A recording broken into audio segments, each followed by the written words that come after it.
And welcome, ladies and gentlemen, to the 18th round of the 9th season of the Bandit Racing League, presented by Full Send Racing Network.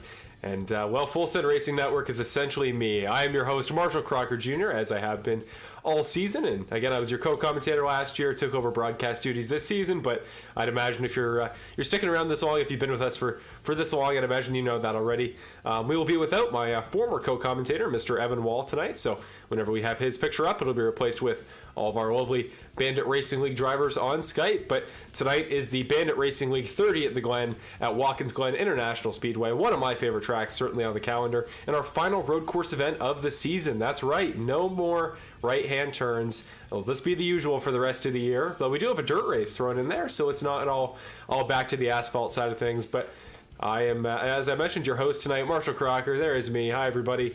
Hope you guys are ready for a great night of racing tonight. And actually, it's going to be a pretty quick night of racing. It's the 30 at the Glen. Quite fitting, 30 laps. The 30 at the Glen, but it's not a very long track here at Watkins Glen International. We'll go over your track preview in just a moment, so you'll get a little bit more, intimate detail about the circuit. But yeah, not long laps here. You're seeing, you can see the times up there on the top.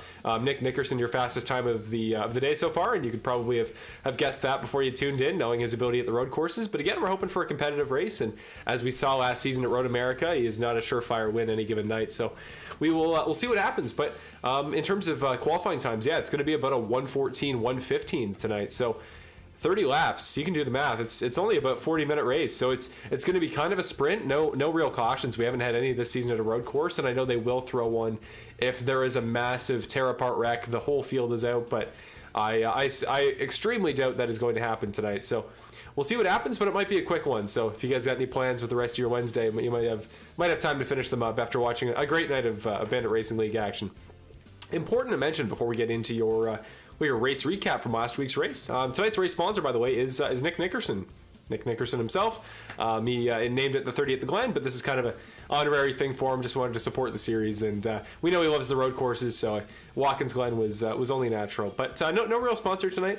I will mention, actually, we'll do that when we have the moment. I do want to mention the Bandit merch again. Here is, again, our merch from last week, our most recent update. Actually, important to mention, and most of them were there at the time of filming, but all classic t-shirts on the Bandit Racing League merch site are now $16.99 American. So, always worth going to check out. The link is, as always, in the description down below. So go check it out on the YouTube side of things. Go get yourself some cool stuff, and plenty more than that. We got specific driver merch for a couple guys like Nick Nickerson, like Kevin Foster. We got series t-shirts with the series logo. We got Geezer Authentics t-shirts. We got Full Send Racing Network t-shirts.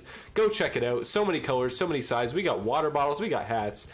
We really got everything. So no good reason to not check out the Bandit Racing League merch site, and even just once in a while to see what we got. I always find it cool seeing what Bill and the guys work away on, and I think it is mostly Bill, putting the stuff together. Bill Harkins, our very own, I think designing things from the ground up. So I really appreciate all the work he does. So I think the least we can do is support him and at least go check it out. And if you want to get some, we'll get it shipped to you as soon as possible, and you got some stuff to wear for the last couple rounds of the Bandit Racing League playoffs. But that is what I was just about to talk about, so let's bring up your playoff graphic here for just a moment. I must have called it something weird. I sincerely cannot find it. There it is, somewhere right here. So, after last week's event at Dover, which again we'll do the race recap for in just a moment, we have a second driver in your round of 8 officially locked in off a win, that being Benjamin Lacy, the driver of the number 4 truck, or not the number 4 truck, what am I talking about? The number 7 truck. So he is in with Nick Nickerson, who won at it was New Hampshire 2 weeks ago. So 2 winners and 2 entrants into the round of 8. And remember, your points cutoff is what will determine the drivers other than the winners in this first round. So it's tonight's race and next week's race at Pocono, and that is it. And that's the end of the first round. So after that, everybody who's got a win, so if somebody new gets a win tonight at Watkins Glen, or if they get another win at Pocono, then we'll have all of our drivers then on wins into the round of 8, and then everybody else above the cutoff line for points. So the rest of the spots will be filled by the drivers who have earned the most points over the course of the round who did not win. So right now, Bret Guzik, Cody, Welch looking extremely comfortable in that regard. In fact, both guys could lock themselves in on points tonight if they finish reasonably in the top 5. I think it would be quite hard not to if they were able to do that. So that could potentially punch their ticket in tonight, and we'll have that updated for you next week if that's the case. But in addition, we also got guys who are relatively comfortable. You see there Kevin Foster, Tony Hilbrands, Ricky Hart Jr. All have had pretty good rounds. Ricky had some troubles last week late in the race with Rex, not by any fault of his own. He was quite quick at Dover, but they're pretty decently comfortably above the cutoff. And then Michael Ramos tonight, who has been quick at the road courses in the past and is doing well right now in practice. He is the final guy above the bubble. So we'll see tonight if those guys below the cutoff, such as Connor Sawyer, who's been good at road courses in the past, can make up some ground. But there is your scenario, and those guys at the bottom of the order, well, tonight's going to be important. Those are the guys you want to keep an eye on, and those are the guys you got to be cheering for if you're hoping they make their way into the road course, not into the road course, into the round of 8. So keep an eye on it. Plenty to play for tonight. We'll talk about Watkins Glen in just a moment. But first, as we always do here in the pre-race show, we got to go to your race recap for last week's race at Dover International Speedway. And our race recap, thank you to Perfect Shine Auto Spa. They are sponsors of both the series and the race recap. So let's head right in for you.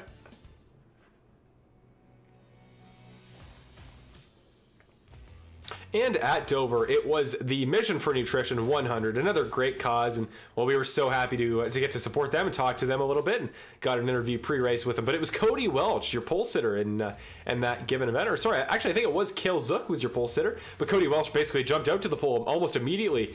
Started on the outside, and that was a pretty good lane all night. The first wreck of the night came on only lap 2. A couple playoff guys involved in that. You see Brandon Jackson got in trouble. Tony Hilbrands was caught in it.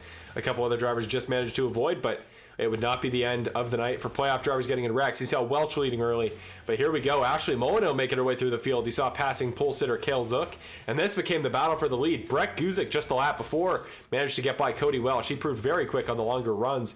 Gary Wright here, you see getting into the wall on pit entry, and that happened all night. Didn't get a chance to find more examples, but I promise you that was a common occurrence.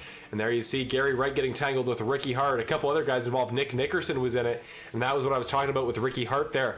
Lost himself more than his fair share of playoff points with that particular incident. Late in the event, though, Cody Welch was fighting through the field. You saw him there trying to make progress, but it would be Benjamin Lacy who held off Bret Guzik, played his strategy perfectly again, as he's done many times this season, and just found himself in the right place at the right time at the end of the race, held off Bret Guzik, who was hard charging to say the least. And Benjamin Lacy took home his second win of the season, and is now sitting very comfortable in the round of 8 in the sense that he has already punched his way into the round. So good job to Benjamin Lacy. It was a great run from him. Another race to prove that he's just, I'd say, arguably the best strategic driver in this series in terms of, he knows when to pit, knows what to do, sees the big picture. And I think that's really important, especially when you're going for a championship. And he knows that because he was a guy that last season did make the round of 4. He was eligible in the final race for the championship. Of course, Nick was just dialed in at the end of the season. He and Cody Welch kind of ran away with it there at the end, but they certainly showed the potential certainly showed the potential that if he can make it back there this season, the 7 truck could be a dark horse contender for the championship. So keep an eye out on him for the rest of the year, but we will see what happens.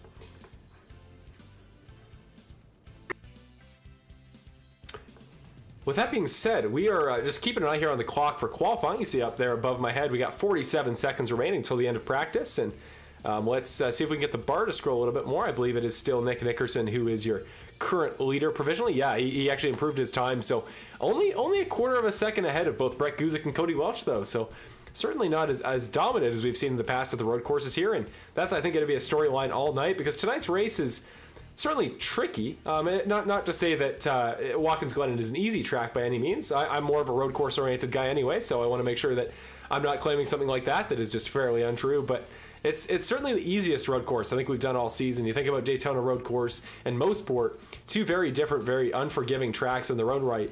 And Watkins Glen, much more runoff, much wider, as we see Cody Welch heading off the track, but he is currently running 3rd in practice.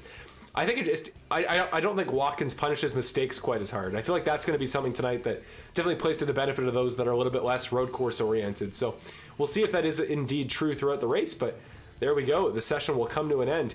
And tonight, just a little bit different. We'll go to your track preview later, but because qualifying is a little bit longer tonight, and we have a little bit more time without a sponsor, we're going to do a full onboard lap with tonight's race sponsor, Nick Nickerson, who you can probably imagine is going to put down a pretty good time, you got to think. So it would be nice to ride along with him and get an idea of both what the track looks like and what the ideal line is, or really just get a sense of what he is doing that makes him so darn quick. So we'll take a quick moment, watch a few other guys. Now we're just going to go to an onboard lap. Here he is. So Nick Nickerson heading out of the pits. So we're going to do a lap with him here on the pre-show for the 18th round of the Bandit Racing League's ninth season here. We're going to do a couple corners with him on board, and then once we start the lap, I'll walk you through it. But for the time being, let's just listen to the lovely sound of the truck and let Nick do his thing.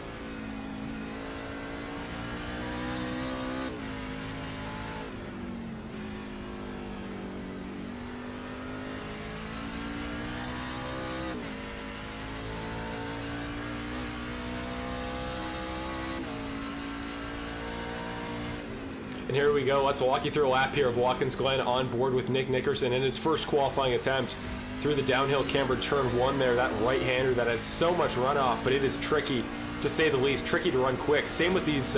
Same with this uphill kind of S section here through turns 2 and 3. They are very loose. You see him slipping and sliding there as he touches tires off the curb.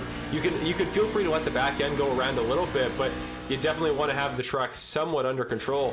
Nick just having a little bit of internet trouble, so drops out there for a minute. But you see there on the bottom right, you can see what gear he's in at all times. You can see him downshifting, and you can see where he is in kilometers an hour. Of course, that is a Canadian perspective, so I'm sure you guys can do an approximate calculation there, but he is going darn quick here through the carousel there off of, I believe, turn number 7. Now down this long straight. This might be a great passing opportunity spot tonight. We're going to see a lot of passes here into this left-hander up front. There we go, down to turn number, I believe this is turn number 8. The camber of the corner a little bit better here. You see that kind of divot there on the left side he was able to dig into. The truck goes back around. He's keeping it in second gear, keeping it pretty low, but it's working out for him so far, only gearing up pretty late into the straightaway. Curtis Yancey, the first time of the night so far. He puts himself on the pole, and Nick, first time, where does he go? Right to the pole, almost a full second clear at Curtis. That is why we call him the road course guy, and wow, what a run there. Another great one from Nick, though. Bret Guzik there, keeping himself in the conversation. Certainly not getting too far out of the conversation, so don't know why the numbers aren't showing up there on the timing tower. Let's do another quick reset, and I guess better we figure this out now than later, as this is a common issue we've had in the past, so that's the beauty of these broadcasts. You know, you just kind of, over time, we figure things out, we get things polished up, and hopefully we are all good to go now. Let's put that up. But we're good. There are the numbers. So, not sure what the issue was there for a moment. But Bret Guzik, you see there, who, as I just mentioned, had a pretty good first lap. Whoa! What a drift! Holy cow, what a drift there. Through that bus stop on the backstretch. Just absolutely lost the back end, but kept himself patient, kept himself cool and collected, and saves the truck. Great piece of driving there from him. See as he flashes by the camera. Spiking the mic a little bit, but he's running decently well since that mistake, but I think just too far off the pace there in the hairpin to, the bus stop, I should say, to set a quicker lap time. Though again, he is sitting second, now third, so he doesn't really need to. But Curtis Yancey, who, it's an interesting situation in the championship for him. He is currently below the cutoff by a couple spots, so tonight could be huge for him. And qualifying in second is not a bad way to start. Another big name that we got to notice, Cody Welch finishing up his first lap. No, that was his second lap. Must have just kind of been a ho-hum first lap, but a great second lap, running only half a second off of Nick. And an important name to mention, particularly at the road course, is Ashley Molyneux. Now jumps up to second. And those of you that remember last season, back to season 8 of the Bandit Racing League, will remember exactly how good Ashley Molyneux was at the road courses, and the fact that she took a win away from Nick Nickerson at Road America to end off the season. So let's just say again, I hinted at it earlier in the race, or earlier in the broadcast, I should say, but yeah, it is not a foregone conclusion any given week at a road course that Nick is going to take away the win. There's always, the foot cramp is what got him last year, and there's always Ashley Molyneux, driver that's as quick as her to capitalize on it if indeed he makes a mistake. And I'd imagine Cody Welch is going to throw his name in that hat as well. He is pretty darn close here. But Ricky Hart Jr. here, you see finishing up his lap here and getting down towards turn number 8, that left-hander, then the final turn number 9. This might be turn number 10. I think I might have my turn numbers 1 off, but when we go to our track preview, we'll do a quick count. But off of turn number 10, good run up to the line there. Got pretty good speed off the corner, so as he comes under the tower, let's see what he's able to do. Does he improve? He will not. He's going to stay fourth. So not bad, outside of the second row. Certainly, I'd imagine there are plenty of worse places that that truck could have gone, so not bad for him. Kevin Foster, you see there, also doing pretty well for himself in the points overall. Just kind of racking him up over the course of the year. Has been pretty consistent. Has yet to score a win, but he's always been pretty good at the road courses. So we'll see what he can do tonight. Currently running 9th, is on his second attempt as we speak. And Gary Moore Jr. going to come across the line, going to improve to 15th. Connor Sawyer, I talked about it in the pre-show, but Connor Sawyer might have a pretty darn good shot and a very good performance tonight. His number blends into his name card there on the bottom. That's kind of unusual, but yeah, Connor's a guy who's been great at the road courses in the past. Wouldn't surprise me if he comes away with a pretty good race tonight, pretty good haul of points, and he's the guy just below the cutoff right now for the playoffs. So definitely a guy who needs to have a good race tonight if he wants to have a little bit of comfort going into Pocono, or at least as much as you can, because Pocono is going to be what's the tricky triangle for a reason. It is a darn difficult track. Only 2 minutes left here in qualifying, but we see Jason Romy just finishing up his lap. There's turn number 8, and then one more to go. He's somebody who actually, if I remember back to Daytona, was decently quick. So currently sitting in 21st, but may improve somewhat. Not a bad run off the corner either. So see what he can do. Up to the line is your final remaining driver on track, except for Brandon Jackson actually. So we'll see where Romy goes. Does not improve, stays in 21st. Now back to Brandon Jackson here. Action Jackson, we call him for a reason. Actually said before the race today, he was feeling pretty good about this road course. I know in the past we've talked about it a lot that it is not his particular genre of choice, but he's certainly found his way through. He's worked through it in the past this season and trying to do it again tonight. 2 more corners to go. We'll see what he can do. Currently sitting in 14th, which is not bad at all. Certainly decently competitive. Again, I don't know why a couple numbers still not showing up on the timing tower, so we'll try to reset it again in a moment, but off the final turn, what can he do for qualifying? Can he go into the top 10? That'd definitely be an achievement in its own right for right now, seeing how good the times are up top. He does, goes to 8th, so nice piece of driving there from the 99. Must be kind of settling into his element here on the road courses, or at least at Watkins Glen. And as I mentioned earlier, certainly one that's a little bit easier to pick up than a couple other tracks on the season, so doesn't entirely surprise me, but good for Brandon. It was a good lap, and we'll see what he can do from the outside of the 4th row. And well, now we just wait a brief moment before we get your qualifying results. We will refresh everything there and make sure the graphics work. There are all the numbers. I don't know what was wrong with that a minute ago. Maybe guys just not on track didn't get reset, but a couple more seconds left. But right now, until everybody gets on the grid for qualifying, we are going to first go to your track preview here. Usually we'd have Evan Wall alongside me to do it, and I always love having him do it, and it's kind of his weekly thing, but unfortunately this week we'll have to go to me. So the Glen, as it's known there, you see at the top of the list, is a road course that is 2.454 miles in length, and tonight we're running 30 laps, so that is 73.62 miles. Again, not a very long race tonight. It is an 8-turn track, so I was mistaken. What I was calling turn 8 is turn 7, and the final turn is turn 8. It opened in 1956, and it was opened originally on public roads. And, as you'll know, if you know any of those old European circuits, well, tracks that begin on public roads, well, they change over time. So as you can see there, the layout is much more professional these days than just being run on basically a street.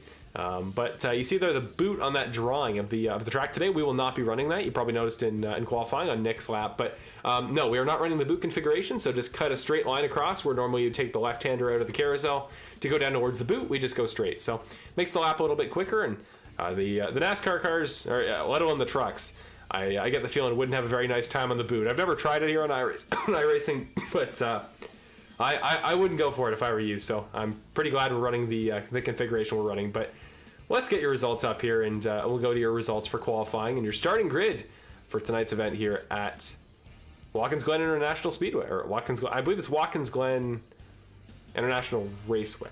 It just says Watkins Glen International. It's international something. It just doesn't make it very clear. Actually, 1 more minute left in qualifying, so I have another brief moment here before we're properly ready to go. So 10-minute qualifying. It's a little bit long, but here at the road courses, we need to give people a little bit more time. So sorry about that, ladies and gentlemen. Sorry, 2 seconds. Just something about the season, something about the winter. Certainly nothing comparable to the.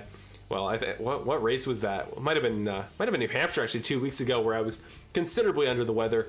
Not right now. I've just had an on and off cough throughout the day. So I assure you all I'm doing fine, and we will be in good condition throughout the rest of the broadcast. So there we go. We are now done, and the drivers are gridding as we speak. We're going to do 1 full warm-up lap. So we got time to go through your whole grid tonight. Sometimes we run out a little bit, but tonight we have the time we need. So let's introduce your starting lineup tonight for tonight's event at Watkins Glen here for the 18th round of the season and the 30 at the Glen, the second to last round of the opening round of the Bandit Racing League Season 9 playoffs. You are pole sitter tonight. You probably could have taken a guess at it, but Nick Nickerson running a time of, let's just pull it back up again. It's kind of hidden there a little bit, a 113.694, almost a half second clear of Molyneux in second. What a time. Ashley Molyneux on the outside of the front row. Remember, she took a win away from Nick last season at Road America. Could we see it happen again? Crazier things have happened. Cody Welch on the inside of row number 2.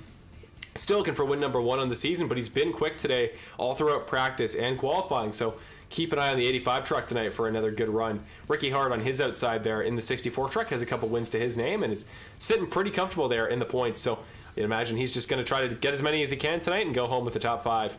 Curtis Yancey was quick there in practice as well. Could be a dark horse threat at the podium tonight. Currently sitting in the inside of the 3rd row, and we'll see how far he can move up in the first couple laps. Bret Guzik to his outside. Tony Hilbrands on the inside of row number 4 alongside Brandon Jackson. Both guys who got to fight their way through the playoff points, but are doing decently well in the point standings as we speak. So tonight just trying to take whatever they can and take what the race gives them. Connor Sawyer, who I've talked about in the past, has been quick at road courses. Could see that again tonight. We'll see what he can do here. He's blinking a little bit, but hopefully that doesn't get too much worse. On the inside of Benny Hogan there, last week's 3rd place finisher at, that was Dover. I'm already scattered on the schedule, but we will figure it out there. For the rest of your order, though, we got Kevin Foster, Mason Flagar. We'll go up to your pole sitter, Nick Nickerson, here as he comes through the first couple of corners, but it'll be Foster in 11th, Mason Flagar in 12th. Michael Ramos was pretty quick, and he's a playoff driver sitting in 13th there. Look for him to move up early on in the event. Then it's Eddie Hagge, Matt Crockett, Jason Greenwell, Gary Moore. We got Mark Allen Bivens, arguably, in my opinion, the most improved driver this season. What a year he's had. Still in playoff contention tonight, though a good performance tonight, as he's been quick at the road courses in the past, would be huge for his championship hopes. After that, though, we got Hunter Henry, the fan favorite himself, in 19th. Nolan Gross runs off the top 20 before Jason Romy in 21st. Bill Harkins tonight running a pretty cool scheme. He's got his new Geezer Authentics logo there on the front of the truck. He's sitting in 22nd as we speak. David Lakey will start the race in 23rd, followed by Jackson Knock. After that, we got Anthony Caetano starting in 25th. Trey Ellis, a playoff contender, in 26th. James Hartley, who returned to the series a couple weeks ago, in 27th. Alan Castle behind him in 28th. We'll scroll down a little further. 29th, we got Sean Britt, Peter Murphy rounding off the top 30. Christopher Ferrara, a playoff driver. I don't know why the P doesn't fit in his name, but the playoff indicator not on there, though he is running tonight for the playoffs. So a big night tonight for Chris. Can he make all that ground up, starting all the way back in 31st? Then it's John Graham, 32nd. Travis Smith, 33rd, I believe, making his debut tonight. Joshua McQuiggan in 34th, the Canadian, running the number 29. Terry Condis in 35th. Steve Ulrich in 36th. And I believe that will about round off your field tonight. It will indeed. There are your 36 trucks competing tonight for the title of winner at the Glen in the final road course race of our season. I'm pumped. I think it'll be a pretty good race. I know sometimes these can be, the Nick versus everybody else show, but I have a feeling tonight. I think guys are going to try to give him a challenge, and well, let's see what they can do tonight. And guys and gals, to be fair, Ashley Molyneux is absolutely going to be gunning for that top spot tonight. Remember, she did it last season at the end of season 8 at Road America. Could she do it again? Only time will tell. As we come through turn number 7, we're getting doubled up, stacked up, ready to go here. You see a couple spots behind. Curtis Yancey's getting ready. He's wiggling the truck around off of turn number 8. Let's go. Getting set to go here. The pace truck off onto pit road. The 30 of the Glen goes now. There is your green flag, and there is your pole sitter.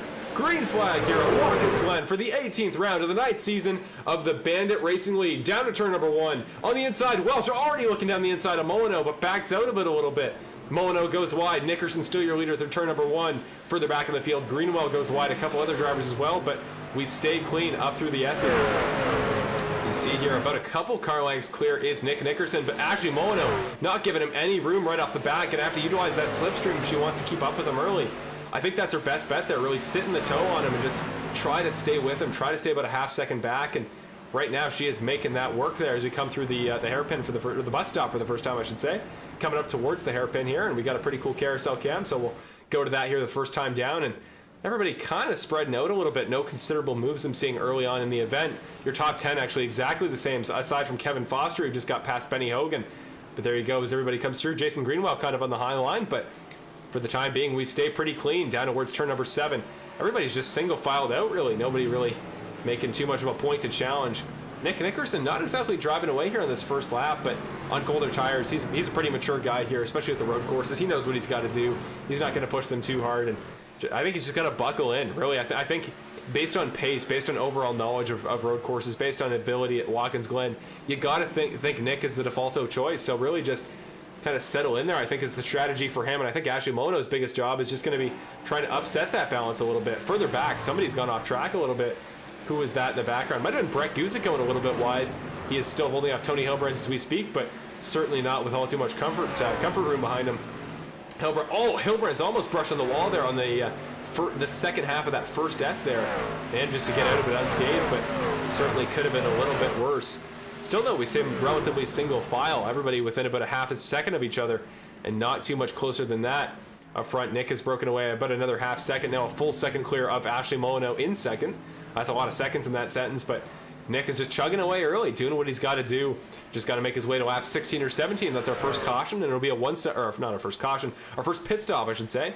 And it should be about a one-stop race if we don't get a caution to the end. So, yeah, just got to settle in, do what he can do, and hope not to get a foot cramp there in the pits like last season. We'll see what goes on in that situation. We'll certainly keep an eye on Nick's pit stop when he finally makes one, but right now, again, nothing too considerable. Joshua McQuiggan, I will mention, the driver of the number 29 truck here, the LAT Racing Oils entry, just got by David Lacy, and that is his 10th pass of the race, up from 31st to 21st. So not a bad race for him whatsoever. 2 laps in, already making up a considerable amount of ground. You got to think some of that was down to wrecks, and we have seen a couple.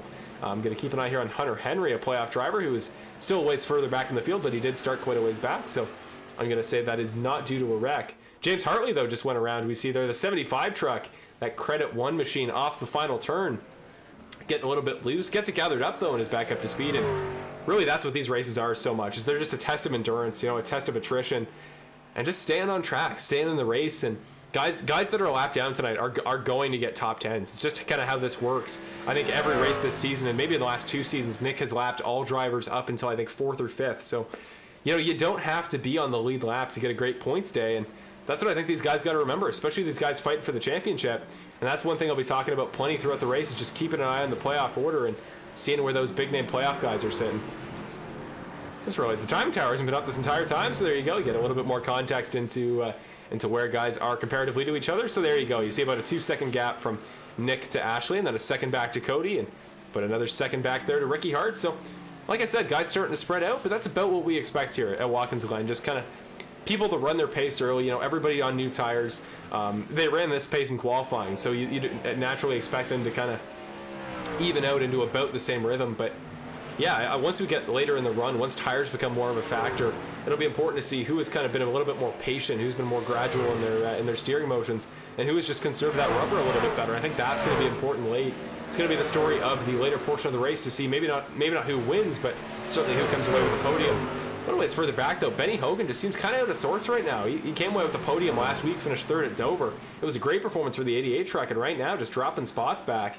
It seemed a little bit off pace through the S's there. He's still off the pace. Just doesn't look like he's putting the gas down all too hard. I don't know what it particularly is. Doesn't look like he's got any cosmetic damage, so yeah, certainly a question mark there early on for Benny Hogan. Hopefully he gets that figured out. And Anthony Caetano was off the track here, where it's trying to identify where that is. I think that's off the exit of the bus stop. Getting back up to speed, the 79 truck finally back out of the grass, but yeah, must have just got a little bit loose there on entry. Some we're going to see all day with some of those curbs. Guys trying to send it a little bit too aggressively. And if it's a flatter bit of curbing and you're just hitting grass, well, you find yourself looking backwards sooner rather than later. That one camera likes to pan to that wide shot, so we'll neglect that camera for the remainder of the broadcast. But yeah, right now still separating out a little bit. Already 5 laps into 30 here at Watkins Glen. So again, going to be a short race, going to be a pretty quick run. A little ways further back, just trying to keep an eye on battles as they happen.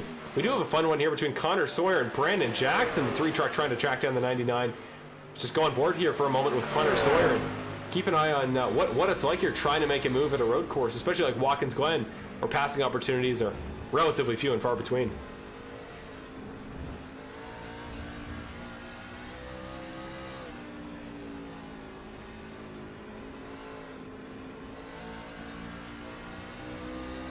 Downhill here through the hairpin. Whoa, getting real loose there on exit. You saw, had to seesaw the wheel pretty hard to get it back going, but saves the truck. Keeps going for the time being. Only about a half second still back of Brandon Jackson. So Connor Sawyer, again, I talked about before, that 3 truck has a lot of pace here at the road courses. And he's proven it so far tonight. Staying with Brandon Jackson, who was quite quick in qualifying.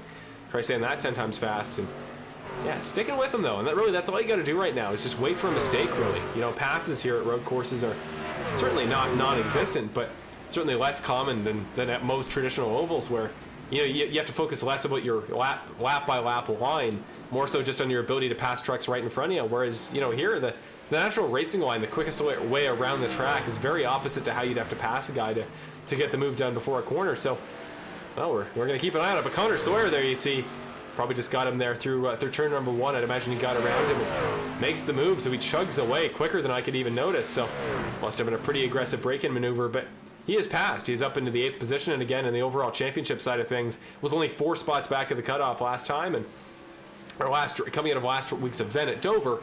And well, since then, he is doing a pretty good job tonight, though Brandon's sticking with him. So yeah, it's going to be interesting to see these playoff guys who are kind of all in that middle groove.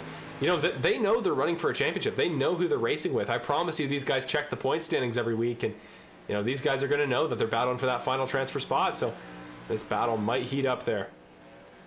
Looking elsewhere throughout the field, though, we see Mason Flagar having a pretty decent tussle here with both Kevin Foster and, to a lesser extent, Michael Ramos. 72 truck getting pretty close to the back bumper. Another guy getting loose there with that final turn. Saves it, but this might be Ramos' opportunity here. Actually going to go to the rear perspective of Michael Ramos there to see if he gets a good run off of turn number 1. Down into the braking zone. Everybody brakes very differently here, and the way the corner is cambered, you can afford to bring in a little bit more speed if you go wide, but the better run is kind of cutting the corner a little bit tighter and getting on the power early. I think that's what Michael Ramos just did. Might have a pretty good run up towards the bus stop, but the bus stop is not an easy passing zone, so may need to get a little bit creative. But Ramos, another playoff driver, the guy's sitting in a pretty favorable spot right now, so another guy that probably just wants to take away top 10 points tonight and focus on Pocono. But right now, staying with the 72 truck, so if Mason's not careful, we might see a move here any moment. But since we saw Sawyer and Jackson, that being Connor Sawyer and Brandon Jackson, in their little tussle there a moment ago, well, they've split up quite a ways. They are now about 2 seconds apart on track, and Sawyer's just kind of driving off into the distance. So we'll keep an eye on that later, but for the time being, that battle has ceased. Gary Moore going wide here. You see that is the 89 truck there who just went wide there at the exit, or the entry to the hairpin, I should say, losing a spot to both young drivers, Nolan Gross and Mark Allen Bivens.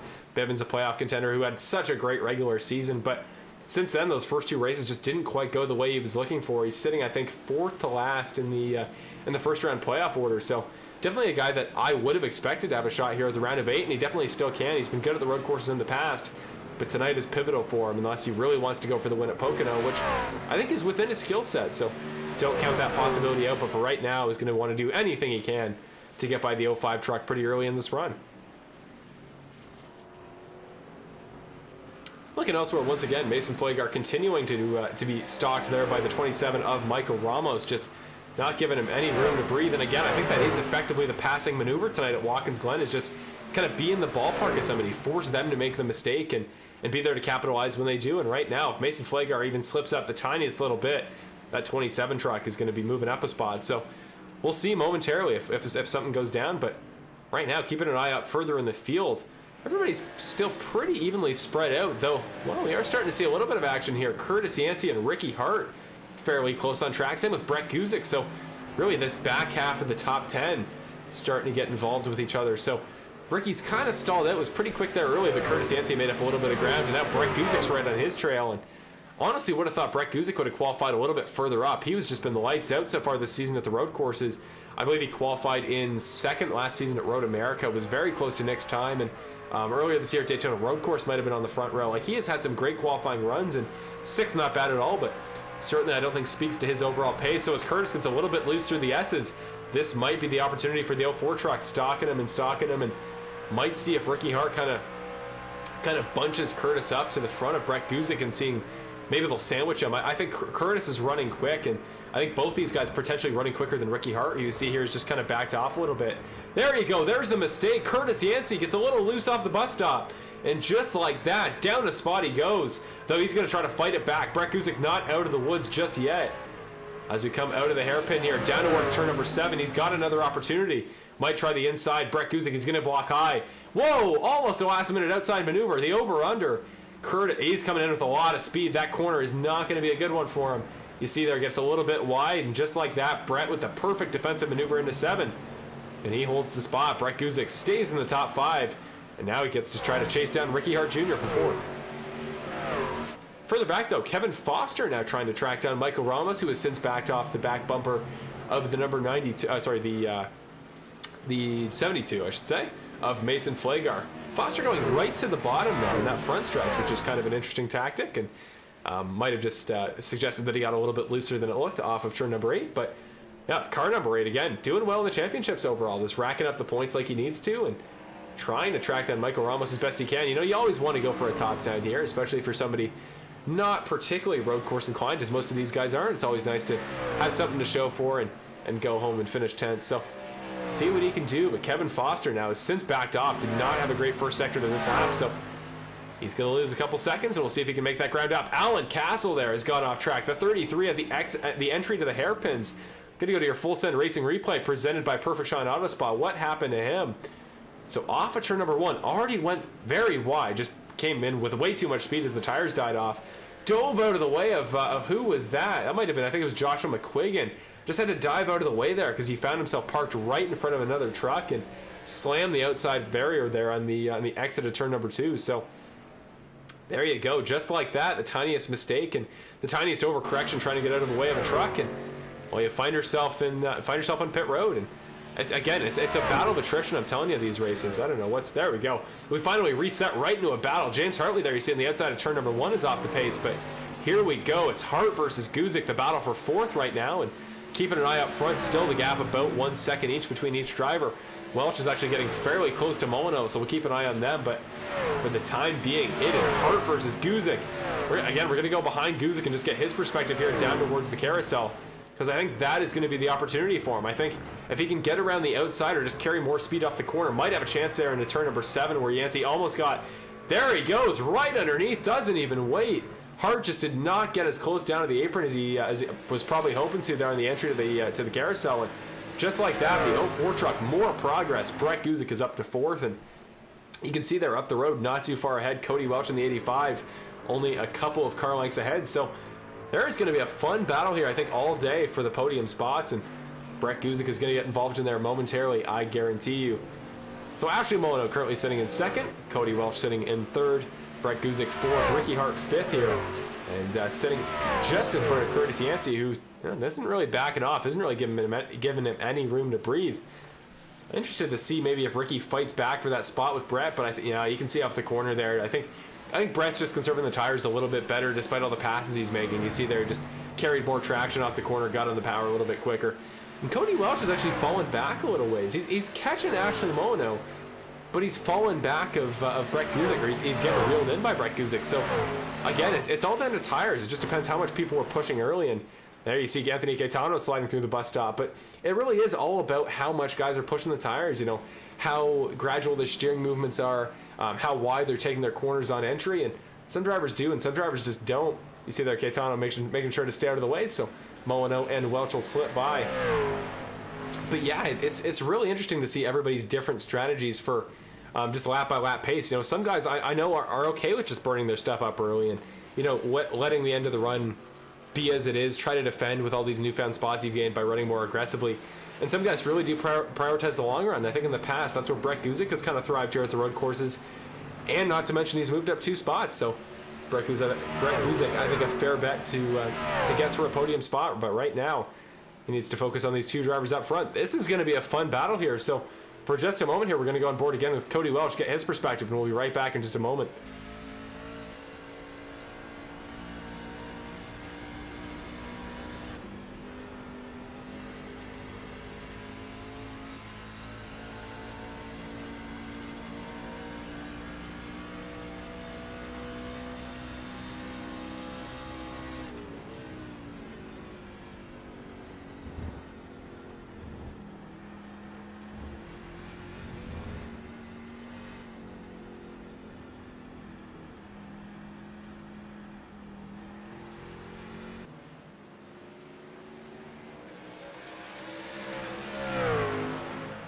Well, backing off a little bit that time by through the second half of the sector, but certainly staying with her is Cody Welch here, sitting about half a second back as we come through turns number 7 and 8. Back on the front stretch, I think he might have a decent run there if he can really use the camber of the corner to his advantage, really keep the power down, and really, it loses the back end a little bit, so doesn't go around, but not what I was referring to there. You really gotta make sure you get a gradual power transfer there back onto the corner, and it is really just because of his old tires, absolutely. The back end's going to jump around a little bit more, and when you're the guy in the attack as he is, you push a little bit harder. The 45 gets loose. This might be the opportunity for Welch, going around side by side up through the S's. A mistake there from Mono, uncharacteristic one to say the least. Still through the S's, we're still side by side. Can Welch finally get a car length on her? We're still side by side. Keep an eye on Bret Guzik. Are we going to go 3 wide down to the hairpin? Or down to the bus stop? We are! Okay, Mono gets the spot. Great commitment to the apex. Guzik is going to get by Welch, so Welch losing the back end too. Goes from potentially all the way up to second. Now down to 5th. Hart gets the spot too, so got to go to a replay on that one. What a series of corners that was. So again, it looks like we were almost going to go 3 wide here as we go to your full set racing replay presented by Perfect Shine Auto Spa. Let's go to your chopper camera here just to get a better perspective here from above. So this is in the run down to the bus stop. You see there, Guzik's going to jump to the inside. Super aggressive move, but I thought he might make it work. Mono, the up through the grass, almost hits the barrier, just sends it to the apex. Like that was an insanely aggressive piece of driving, but she did what she had to do. Welch just, I don't think expecting her to be there, got a little bit offline there on the exit, trying to give her room in the bus stop. And I mean, good man, good to him, doing I think what was responsible of him to do there, but lost a couple spots as a result. Now he's on pit road here as we speak, so the 85 in, the 04 in for their stops, and we are now halfway through tonight's event, or we're going to be halfway next time by, so they're going to take the earlier pit stop, try the undercut on these guys they're battling with for the essentially 2nd to 5th spots, so not a bad call, I don't think. It's certainly something a little bit different, but they will rejoin momentarily. Further up front, that'll mean Ricky Hart moves up into the 3rd spot there. Now he can try to chase down Ashley Mono, and as we saw there that last time by that, brought up that crazy 3 wide move through the bus stop. Mono just losing it there in turn number 1, the tire grip just going away from her. So we'll see if we can gather it up here and if she can continue chugging along and theoretically towards Nick Nickerson. But just to keep you updated here, he's your race sponsor and he's your current race leader, defending champion, 8 or 7 wins on the season. He's Nick Nickerson and he's 10 seconds clear, just in his own universe right now. Really doesn't have to worry about any of these guys in behind, but Ashley Mono, I'm sure is going to do whatever she can over the course of this run to make up a little bit of that gap. But right now, Ricky Hart coming down pit road here. The 64 truck is on and is going to be one of your final pit road attendants, because I feel like most will come in this lap, if not next. You can, according to Matt Crockett, who's usually our pit road fuel projection guy, he predicted you can go to about lap 17. I'd say there's a decent shot, but I don't think if you can go past halfway and you can make it a one-stopper, you're going to bother pushing too much further than that. Guys are going to try to split the tire run in half, and that's what we're seeing with Tony Hilbrands, who's now on pit road. Mason Flagar's on pit road. Michael Ramos, playoff contender. Eddie Haggy as well.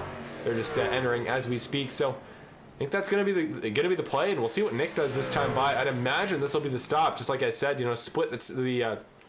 Split the tire run in half, and unless he wants to go a little bit longer and give himself better tires for the end of the run, when he's working his way through more lap traffic, needs a little bit more grip.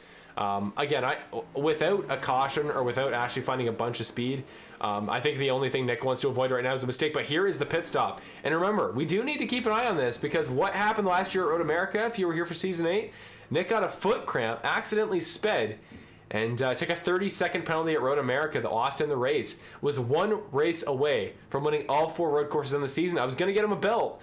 And now tonight, as the chance to go for 3, sweep the season at the road courses, he just needs a perfect stop. Don't believe he sped on the way in.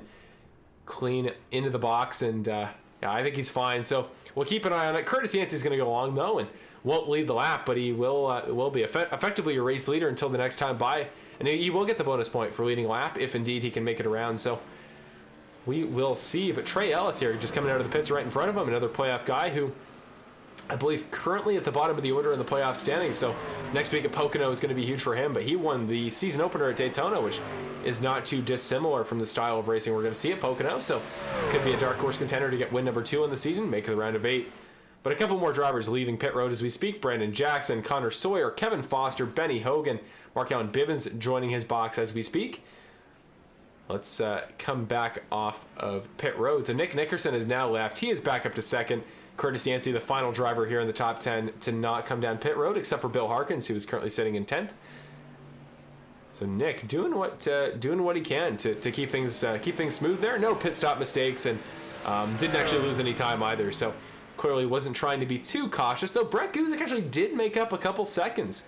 Important to mention, Bret Guzik now within only 8 seconds of Nick, and that may not sound like a small amount, but that is an improvement by a couple of seconds from when he came in.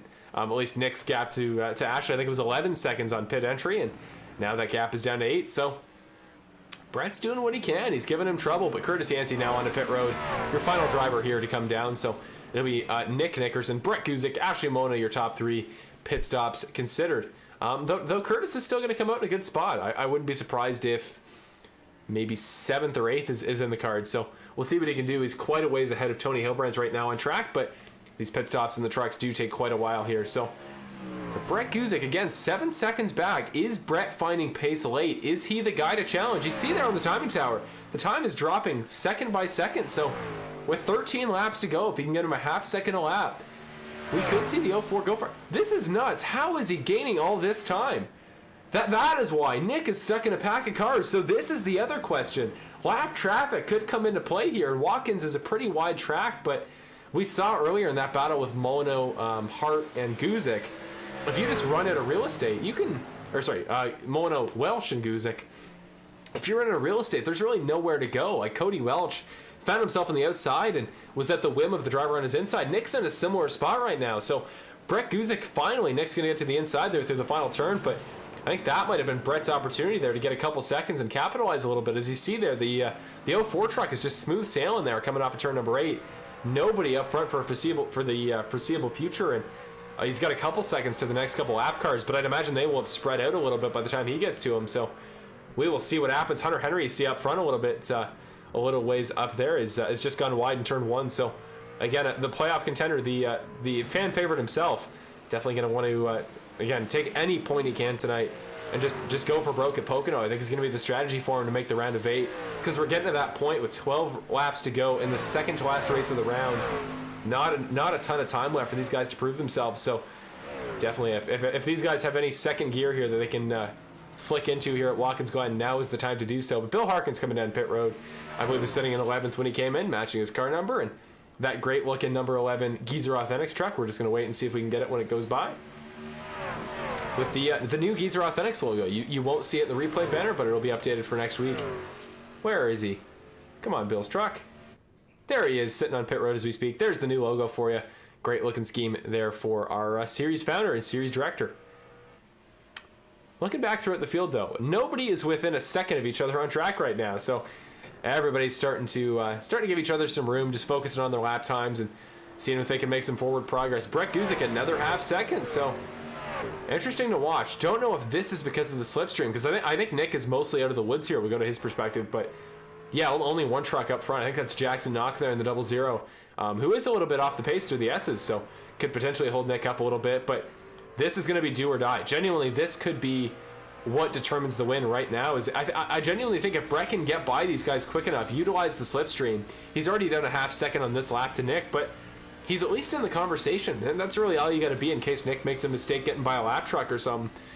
So right now, Bret is going to make these moves fast and furious, but again, he's fighting for a championship. He doesn't necessarily need a win. He doesn't need the points. He just needs second, and even anything in the top 5, I think might even punch him into the round of 8 on points, as I mentioned earlier. So it's just a question of how bad does Bret want to go for the win.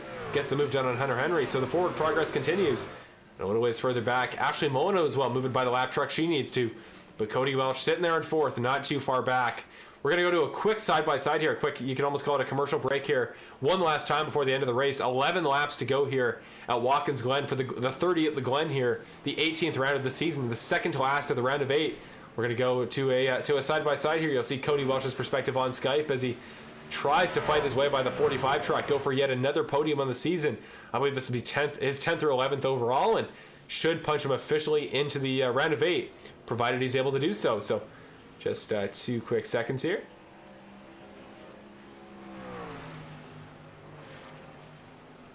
There we go. So there is Cody Welch. You see there. We're going to go on his onboard perspective for just a moment as he attempts to track down the 45 truck. We'll be back in just a moment here. Thank you so much, everybody, for watching the 18th round of the 9th season of the Bandit Racing League here at Watkins Glen for the 30 at the Glen, presented by Full Send Racing Network.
Well, successfully working his way through traffic is Cody Welch, but that was not an easy lap for him. If you saw how many trucks he had to get by there, well, you will know exactly what these lead lap trucks have to go through, even if they aren't passing for position.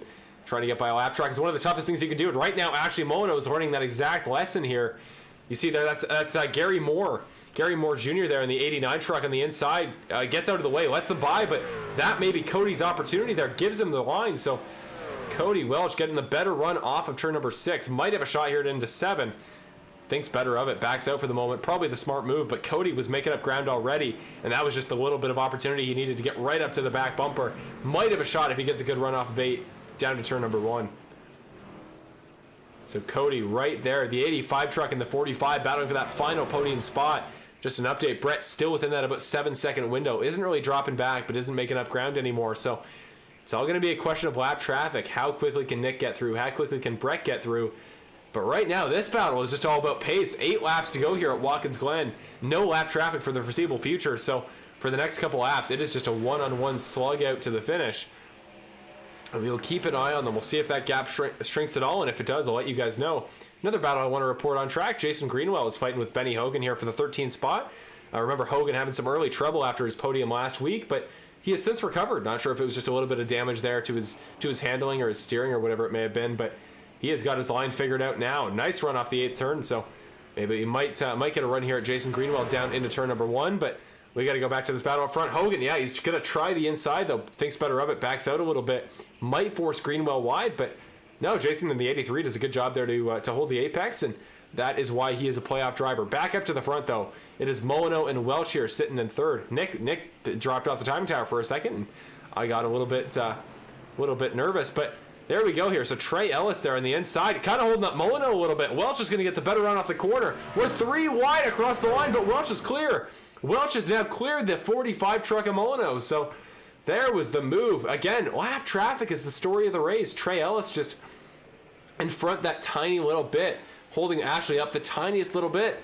And that was the opportunity Welch needed. He carried more speed through turn number 1 as well. So as long as he can keep it pretty steady through the S's, which he does, more so than Molyneux, who I think has worn out her tires a little bit more, well, he gets the move done. And now is a question of how long can he keep it? And can he get to the end on, well, relatively old tires without making too many mistakes and take home the podium? That was kind of revenge there for that earlier move. Remember that great pass Ashley had here through this very turn through the bus stop earlier with Bret Guzik 3 wide. She got that done. Cody lost a couple spots as a result, but he has fought his way back through. And a well-earned podium if he's able to hold on to it here for Cody Welch today, as we've said so many times this season. But just what a year it's been for Cody. Still no win for that 85 truck, but he has come so darn close many a time. Very quickly today, I know we've talked about him a couple times, but I really just want to highlight those drivers that I genuinely think are great road course drivers, and we're going to have a good shot today. So Nick, obviously, you know the story, wins at both road courses so far this season, 6 laps away from win number 3. he's a pretty obvious pick. But Curtis Yancey and Connor Sawyer, I talked about a little bit before the race. They were guys I was thinking were going to be quick, and you see there their average finish on road courses this season as compared to their overall finish. So you can see in both cases considerably better than their overall performance at road courses this season. And considering they're both playoff drivers, you got to think that's pretty darn good ability turning right. And finally, David Lacy and Tony Hilbrands as well. Both guys who've had good runs in the past. David's just stayed consistent. One of the few drivers here to just barely miss out in the top 10, but the top 12 both races, not too bad so far this season. And same with Tony Hilbrands. He was wrecked out early in the race at Daytona, but he qualified 8th, finished 8th at Mossport, average qualifying spot of 6.5. Just a great season for him as well, and the road course side of things. I know his season in the 92 hasn't been smooth sailing all the way through, but well, here at the road courses, he's had a little bit of peace of mind. So there were just a few guys I wanted to highlight, and the guys that I highlighted there are sitting first, sixth, 7th, 8th.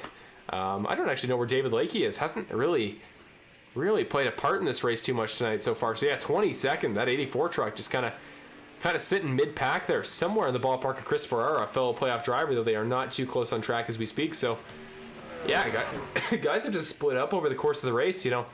Yeah, once guys got a little bit of ground ahead of somebody, they just didn't seem to lose it. Everybody's running quite consistently today, so it's been an interesting race to call. Certainly, it's tough to keep an eye on battles on track when, you know, it's just waiting for a mistake. Everybody's pretty evenly spaced out, and then finally something happens, and they're buying a flash. But this battle is going to give us some content for the final 5 laps. Remember, 5 laps to go here at Watkins Glen, a very quick event. So yeah, we will be done this race easily by 10:05. So that is just kind of how Watkins Glen works. It's a quick race and it's a quick lap, but well, I'm sure these final 5 laps are going to feel like an eternity for Cody Welch, who continues to try to hold off Ashley Mono, is doing so for the time being, but that pace he had early when he was catching the 45 has since stalled out. Whoa! Ashley's gone around on the entry to the hairpin. What happened to the 45 truck?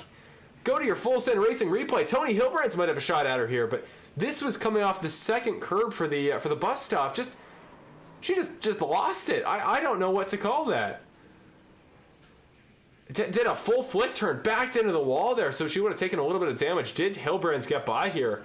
Definitely going to be a better run for the 92 truck. He has. So as we speak, there he goes. So Tony Hilbrands gets by, moves up into the top 5. Another great performance for him, a guy I just highlighted. But Ashley Mono just, again, extremely out of character. That's kind of her second little mistake of the day, and it's like I've been saying all race. Those little mistakes are what are going to kill guys today, and well, it's what cost Ashley Mono there. Again, in a season where anytime she's come out, she's been quick, she's been competitive, has qualified great, but it just hasn't quite had the magic she had at the end of last season. Has had some struggles, had a little bit of bad luck all the way throughout the year. You could definitely argue she should have won at Phoenix. Definitely had a shot at it, but yeah, just a couple little mistakes today that have proven to be her downfall. She's still in 6th as we speak. I don't believe she's going to pit for that damage she has, because she is. She's 6 seconds clear. Curtis Yancey for 6th, so for 7th, I should say. Oh, she's still a little bit loose on the bus stop though. So I don't know what it is about that particular corner that's giving her trouble, but I wonder if she pitted extra early on tires and just at this point she's just on dying rubber. I think that's got to be the case. Now 3 to go here at Watkins Glen. Nick is not taking his time here. Certainly, this is going to be over in just a moment, but just an absolute rout here. You know, I know that a lot of people, we've even seen it in the chat tonight, a lot of people don't love the road course style of racing. I totally respect that. I think in the stock car side of things, when everybody comes from a very different background, it's a different style of racing. It's a lot more patient, less on track competition. There's no cautions as well, so no real opportunities for the field to bunch up. But Nick is just incredible. Like truly, I think aside from Aaron Smith, who we had in this series earlier in the season, I think you could put anybody I know on this service in here with Nick, and this race would turn out the same way. I genuinely think this is not just a case of the race being designed in such a way that benefits him. That isn't just because the series isn't full of road course drivers. Genuinely, these performances are well earned, and the 2 truck is coming to 2 to go, and another great performance. He didn't do it last season, but now he's got a shot to sweep the road courses and go for win number 8 on the season. Just what a drive so far. 2 more to go. He's tonight's race sponsor, and wow, he's done everything he's needed to tonight. I genuinely haven't seen him make a single mistake. I've been keeping an eye on him in the background just to make sure nothing goes wrong. But aside from those couple laps behind the lap traffic, he's been lights out. So I don't really know what else to say than that. Again, I know the style of racing isn't for everybody, but Well, I promise you this is well deserved for him. Kevin Foster, though, making his way through the bus stop, I think just got the move done on Mason Flagar. So Flagar collecting his truck a little bit, was in the top 10, so it's been a pretty good run so far for the Silver State and LAT Racing Oil's number 72 truck. But now drops out of the top 10. Mason's been quick at the road course in the past as well. He's somebody I should have thrown on that shoutout graphic as well. But in the meantime, through the bus stop, Nick's still feeling comfortable there. Benny Hogan's gone off again. So Hogan, who's still in 14th in the top half of the field, feels like every time I cut to him, there's just something going wrong. He's already got grill damage on the front there. Jason Greenwell is going to get that spot. This is her position. So the 83 truck going to scoot by and try to make off as quick as he can. 2 more laps to go here. Actually, 1 more lap to go as they've now been lapped by Nick Nickerson. So they've only got 1 more lap this next time by to try to finish that little battle up. But any position counts. Jason Greenwell getting 1 spot. That could make all the difference here. And when we come to the cutoff here at Pocono, when we determine next week what 8 drivers make it to the round of 8. But white flag, 1 more lap to go here. Just what a drive it's been. He's got 8 more corners to go, and he'll go for win number 8 on the season. He's already punched into the round of 8, but he'll take that spot off of another driver, and just means 1 more driver has to make it in next week on points. And there are a number of drivers who that could be, and I'm safe to say right now, or I'm confident enough to say that I think Cody Welch and Ricky Hart will be those 2 drivers. I think tonight we'll officially punch them in. Sorry, Cody Welch and Bret Guzik, I should say, who currently still sits in second. What a drive it's been for Bret, even if he doesn't come home with the win tonight. Another great podium for him. But yeah, I think Guzik and Welch are in. Ricky is going to be in the ballpark, but through the final couple of turns, final time through the bus stop, he's finishing it off. Again, I know this style of racing isn't for everybody, and we certainly had some more exciting road course races in the past, like our last season at Road America. James Hartley parked on the inside of the on the hairpin. Certainly, I'd imagine would have given Nick a little bit of a fright, but he's actually still parked there. I don't know what's gone wrong for the 75 truck, but Brett in the background gets by it. So your podium, I think, is all set to go. It'll be Nickerson, Guzik, Welch, your top 3 tonight. But off of turn number 4. What a drive. He does it again. Finally, we'll sweep the season. 3 road courses, 3 wins. Nick Nickerson, your winner at the 30 at the Glen, presented by Full Send Racing Network, the Bandit Racing League 30 at the Glen. He takes the win in his own sponsored race, and he gets it done. Again, already in the round of 8, but what a performance. What a drive. That one's got to feel good for him. Bret Guzik comes home for second. A great drive. Actually, qualified in 6th. Again, like I said, probably the second quickest truck on track. Surprised he didn't qualify further up. And he proved me right there. He had the pace overall. Fought through there. Got by that little battle with Cody Welch and Ashley Molyneux. And he will come home in the runner-up spot. Cody Welch rounds off his great drive there with a podium. Recovering from that move Ashley made on him there in the bus stop. Got back those spots he lost there to Ricky Hart. And wasn't able to catch up to Bret Guzik, but did come home for a 3rd. Should punch himself into the round of 8 there on points. So, again, say what you will about the race, but this was important for the championship standings overall and pretty impactful for the round of 8. So if you're a fan of anybody in the top 10, top 15 even, you got to feel pretty good about tonight's results. And there's Ricky Hart Jr. He comes home in the 4th spot. So that should about round it off. A couple other drivers just finishing up their laps here. Mason Flagar, Mark Allen Bivens coming off of turn number 8, and the 76 truck will actually come home for a 12. So, again, I think he needed to do a little bit more to move closer to the cutoff line to be really comfortable on points, but he's got a shot at Pocono. Depending on how things go, if things get a little bit nuts there, I think the 76 truck has a shot there at the round of 8. But there he is, your race winner. You know the deal. Congratulations, Nick Nickerson there. Do your burnouts, my man. Let's just 2 more seconds here.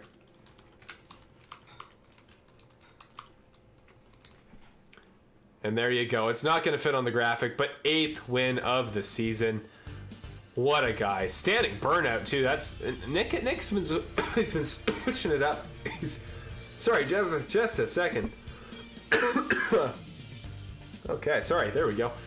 Yeah, he's been switching it up these last couple weeks with the burnouts, keeping it fresh, and I sincerely respect that. So, yeah, sorry. Hope the coughing wasn't too loud there. Again, we got through it for most of the race, and I assure you I'm feeling okay, and the occasional sickness is going to be a thing of the past soon. But there you go. Winning truck, Nick Nickerson.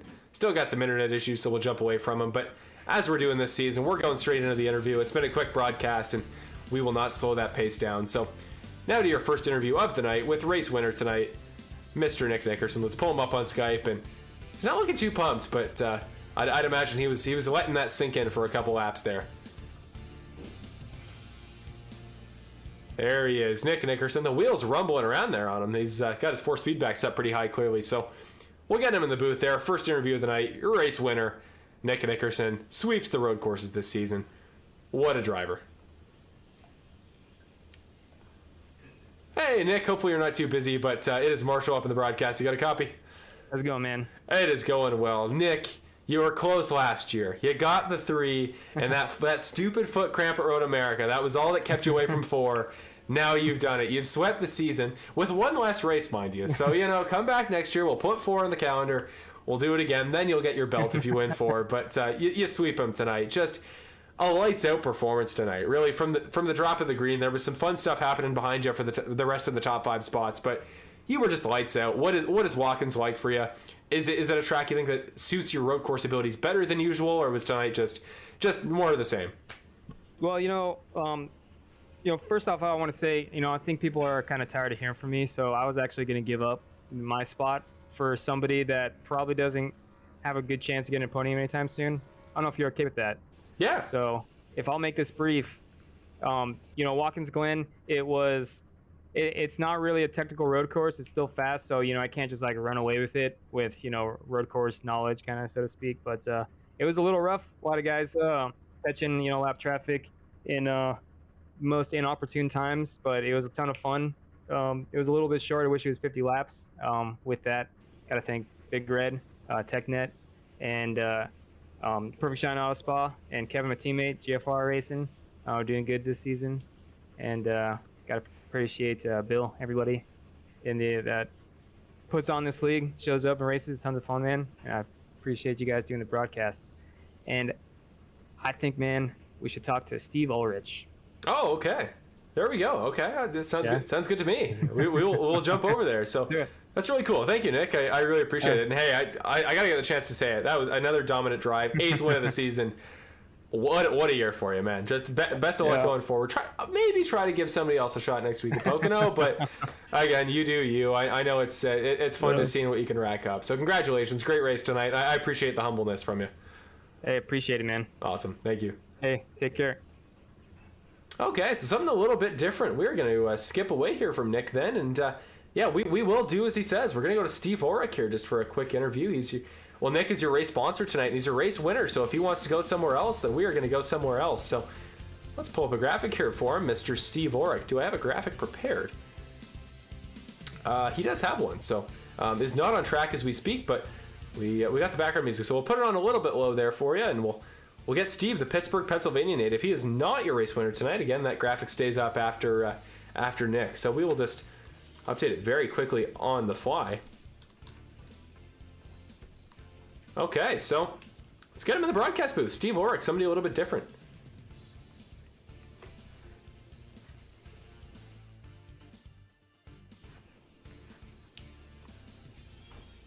Hey, Steve, is Marshall up in the broadcast booth? You got a copy? Yes, sir. How's it going, Marshall? Oh, it's going pretty well. We're going to do something a little bit different tonight. Nick came home again, 8th win of the season. It was a great drive from him. But he wanted to give somebody else the opportunity. He's had plenty of interviews for himself this season, and you're somebody we haven't actually got a chance to talk to. You've been here in this series as long as I have. You got here at the start of season 8. So let's do our little driver profile segment at the end of the race tonight. So first of all, Steve, just talk a little bit about tonight's race. I know that it was certainly chaotic all the way through the field, and Watkins is a track that you can certainly run out of room. So what was the race like from your perspective tonight? What was really your goal coming in, and do you think you achieved it coming out? I really wasn't looking for a finish, just trying to stay clean. So I had an incident-free race, tried not to cause any problems for other drivers and keep it clean and let the guys with the green spoilers and green stripes go get it. And I was just trying to run my own race and stay out of trouble. So I accomplished that. I'm pretty happy, no incidents, staying clean, and didn't screw up anybody's race. So that's what I was looking for. Awesome. Yeah, it's effective enough there. I know that, if you were one of those guys that had a goal coming in and you were able to achieve it, well, that was more than could be said for quite a bit of the field. But overall, Steve, you're just not somebody we've had a chance to talk to much. So let's hear a little bit about, your background. How did you get into racing? How did you join the series? And what is it you love about coming out each and every week? I started racing in real life with my dad when I was real young, when I was like 6 or 7, racing go-karts. And my dad had cancer, so I started doing this during COVID as a connection to him, and just found the league through a friend of a friend, and just enjoying it, loving every second of it ever since I started this league. Every guy here has been super helpful, super grateful for everybody helping me out. So I'm a newbie. I've only been doing it for about a year and a half, but just trying to learn and get better. You know what I mean? Yeah, that's the right attitude. That's all you can do, and that's all you got to do. Really, is just work and practice each week, and that's all you can ask for. So, yeah. So, what's your plan for the rest of the season? You know, knowing the track we're going to next week is Pocono. I think it might be a pretty big equalizer as well. So, I think if you can put in the practice time, you'll definitely be able to be competitive there if you're looking to be. But the rest of the season, is there any race that stands out to you so far that for the remainder of the calendar that maybe we should keep an eye out on you for? Actually, I like Pocono a little bit. I'm kind of decent there, so I'm looking for a top 15 there, and I don't expect to win it by any means. But that one I might go for a little harder than the other ones because I do like Pocono a little bit. So that one I might send it a little bit, but I promise not to get anybody that's racing for a championship. So that's about it. Yeah, just trying to get ready for Pocono and maybe have a better finish than I did tonight, but try to keep it clean at most costs. Awesome. That's a great baseline, I think, to have every week, and it's certainly one that I think if a couple more guys in this series had, they'd be even better. So I totally respect that. We will keep an eye out for you next week at Pocono for sure. And that 25 truck, by the way, one of the best looking liveries in the series, and you were one of the drivers that actually sent me their custom number, so I really appreciate that, and got to give you a shout out for that. But we'll give you the opportunity now. So if as we always usually do for the race winner, the other podium broadcast participants. But if you got any shout outs you want to give, even any sponsors if you got any on the truck, but if there's anybody at home watching you want to give a shout out to, now's your time. Feel free. Yeah, just Yinzer from Pittsburgh. So shout out to all my friends back in PA, and the guys I work with at Northfield are awesome guys too. But yeah, congrats to Nick on the win, and I hope this series gets these drivers get a little closer, and it makes an interesting series at the end. And basically to thank all the drivers here because they've been nothing but supportive, and you as an awesome broadcast as well. So that's pretty much it. Awesome. Really appreciate it, Steve. Thank you so much. And it's been an interesting season for the Steelers, and I'm a football guy. So, hey, are you in our fantasy league? Yes, sir. Yes, sir, I am. How's the fantasy league going for you this season? Started out terrible, but I strung a few wins together. So, I'm hoping trying to crack the playoffs. But I think I just beat you last week, if I wasn't mistaken. I believe you did. So yeah, maybe I can pull a few more wins together and get into the playoffs for that one as well. So there you go. Well, it's always good to bring in the Bandit Racing League fantasy football here, and we've been having fun with that this season. And yeah, there's plenty of guys there in that middle groove in the kind of 5-5, 4-6 territory that I think are still in playoff contention. So it'll be fun. Best of luck to you there, and I'm sure I'll be talking to you about football before too long. So thank you, Steve, for taking the time. It was good to talk to you tonight, and I wish you the absolute best of luck next week at Pocono. We'll be looking out for you. You too, Marshall. Awesome broadcast as always. Thanks awesome. a lot. Thank you. And there you go. And it's somewhat out of the ordinary interview, but I really appreciate Nick throwing it to somebody else. And it was great to talk to Steve. I actually completely forgot he was in our fantasy football league. We have very custom, very entertaining names to all of our fantasy football teams, so I don't really associate them with proper drivers' names. But yeah, Steve absolutely did beat me in fantasy football last week. So shout out to him there, and I'll try to get back at him if I have another shot on the schedule there. So we will see. Maybe we'll do more fantasy football league updates throughout the season, but don't know if there's a ton of interest from that from non-football fans. So with that being said, we're going to go to your second place finisher tonight, Mr. Bret Guzik, and Bret does not have a Skype camera, so just 2 moments. Let me just set that up for you.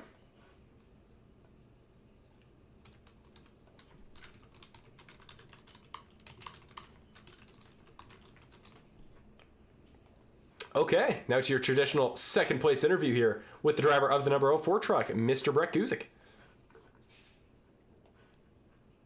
Hey, Bret, it is Marshall up in the broadcast booth. You got a copy? Yeah, I got you, Marshall. Awesome. Bret, I mean, of anybody in the top 10, you made the most progress tonight. You were flying through the field tonight. You were really the only one who seemed to be consistently making passes, and you find yourself in second there by the end. So overall, guys were having trouble with lap traffic. That seemed to be a pretty common theme, and Nick even alluded to it there in his first interview. But how were you finding it? You were finding ways to not only get by other trucks, but you seem to be capitalizing on the lap traffic better than Nick was. Even thought you might have a shot at the win there. So kind of talk a little bit about that dynamic and what was working for you there tonight. Yeah, I was just trying to kind of bide my time there. in lap traffic, just trying to not make any moves that people weren't expecting. And I pitted a lap early there, right at the pit sequence. Tried to do the undercut there, got out in front of the guys that I was racing against by about 3 seconds, and that's kind of what ultimately allowed me to capitalize on them getting stuck in traffic. And from there out, I basically just tried to maintain with Nick whenever he was kind of going through traffic, and yeah, really didn't pull me too bad, so it was pretty good. Now, coming into tonight, I was just under the assumption, partially because it's a track that most guys through NASCAR will have more experience with. You know, Watkins is more of a traditional pick than either Daytona or Mosport for the trucks. But overall, you know, what was your knowledge of it coming in, and did you think it was going to be like I think a couple drivers did, any easier than Mosport or Daytona? And do you think there's any truth to that? I feel like, yeah, some of the NASCAR experience that people have from either other games or in this game in general, and it just not being as much of a technical road course as others are, just kind of lends itself that people can run closer to the front in certain aspects if they're not necessarily a road course ringer, so they say. But I think it just kind of lends itself that you don't need to necessarily be a ringer at this track.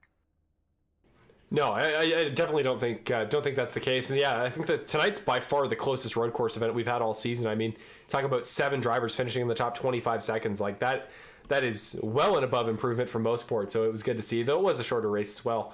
But Brett, this is the second time in a row we've talked to you as the second interview of the night. You've been racking up the points here in the championship in the first couple opening rounds of the championship playoffs. So I believe you're punched into the playoffs on points now. I can almost officially confirm that. So you got a little bit of comfort to next week at Pocono. You can just go out and run for the win. But what is the strategy been? You know, is any party really upset about these last 2 weeks, you know, coming so close to the win and just missing out on it? Or are you all championship based right now? Is your focus only on overall points? I think that maybe the first race I was kind of focused on points just because I didn't want to have a bad race the first time around. Ultimately, it didn't necessarily work out exactly the way I intended, where I kind of got stuck in traffic for too long and didn't end up at the front quite as far as I would like. But kind of from here on out, I'm just kind of taking it race by race and trying to do as well as I can. And if the win's there, I'm going to try to go for it. That's what I like to hear. And yeah, again, now you got kind of a free week off of Pocono just because, again, I believe you are comfortably in on points. So you got a bit of a week to mentally rest and get ready for the first round there at Darlington in round 2. So well, I wish you the very best of luck with that. And well, you know how these interviews go. You've been around here quite a while. So I'll give you your chance to give some shout outs to people. Oh, we got any sponsors you want to mention or whatever you want to talk about. Now's your time. You earned it. Yeah, I'd just like to thank everybody who puts this on. You, Evan Wall, Matt Crockett, Bill Harkins, Perfect Shine Auto Spa for sponsoring the playoffs and some of the portions of this event or this season, as well as just anybody who's watching out there. Just saying hi.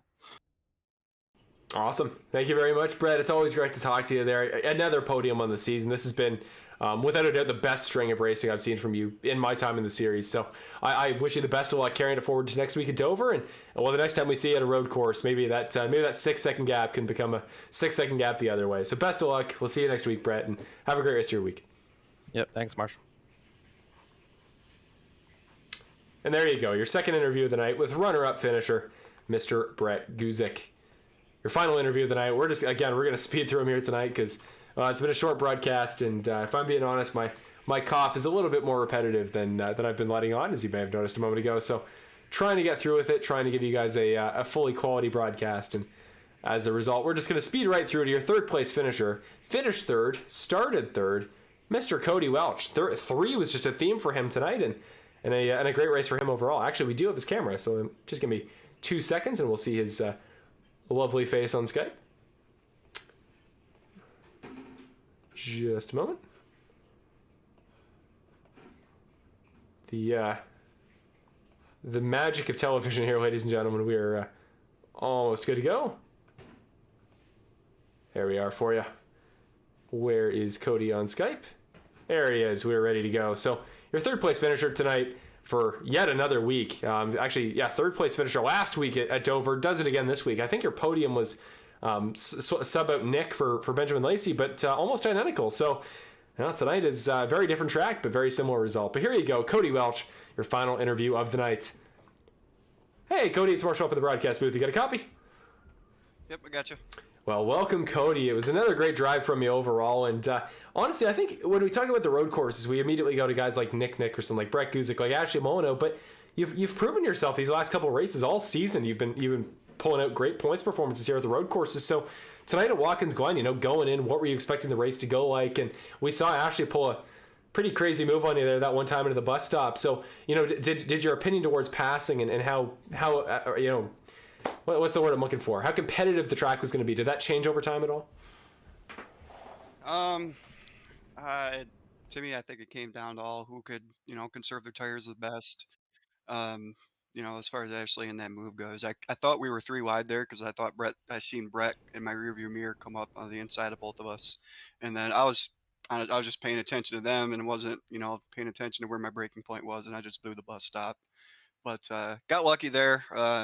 Didn't have to give up too much time and got some new tires right away. So just tried to stay consistent, hit my marks, and just get a decent finish. It's in these trucks, especially for me, as you know, getting a win is really tough.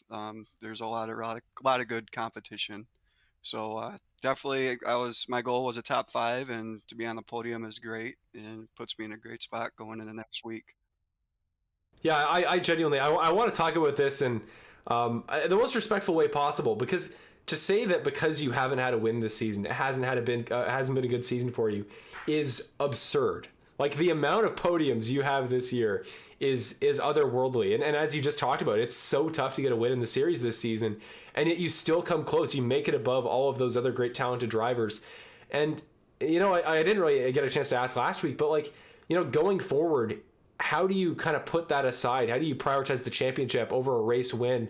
Or right now, do you just need to get that first win off your back? Prove to just to yourself. I promise you here on the broadcast, we are well aware of your talents. But are you looking for the race win, or are you looking for the championship win right now?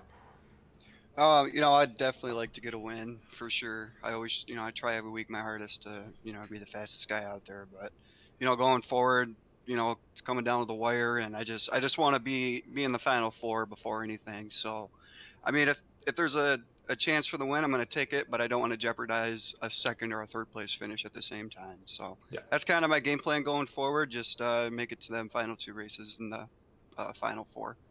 Well, I think for now, at least as far as the round of 8 is concerned, I think you're pretty comfortable there on points. I just said it to Bret.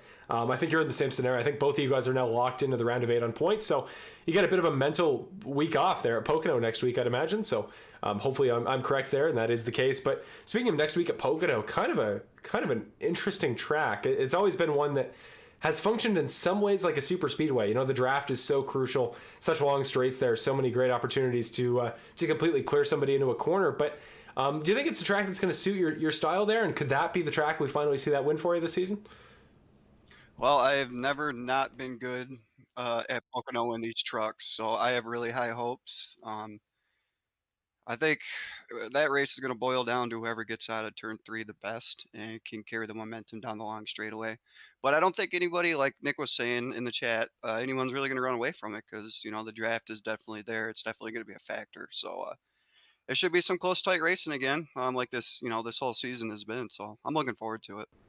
Yeah, I think that's what people are looking to see after tonight, a race that was a little bit more Formula One style, a little bit more long form. So I'm looking forward to it. And I feel like in the past, Cody, you've won nothing but competitive races. Like, I've never seen you win a boring event. You always seem to be the guy that can battle it out and duke it out there at the end. So we'll see if we can have a repeat of like your Rockingham win last year. It came right to the wire. So I've got high hopes, but other than that, you know how this goes, man. You've done this interview quite a few times this season, all throughout the top 3, and you got plenty of people supporting you as always tonight. So, any shout outs, any sponsors you want to mention? Now's your time.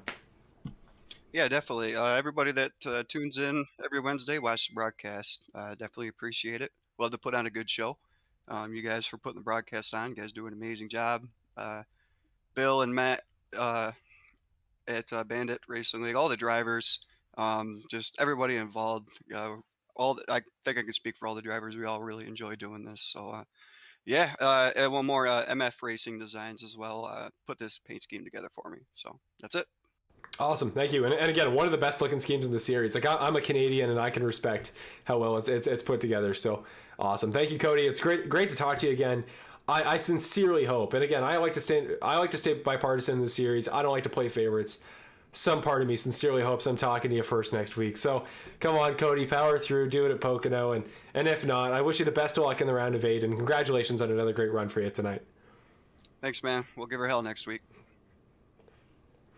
That is what we like to hear. With that, your final interview of the night with Cody Welch comes to an end. What a guy, what a driver, and I just talked about it a moment ago. Like, he only wins entertaining races. Hey, I'm in the booth alongside.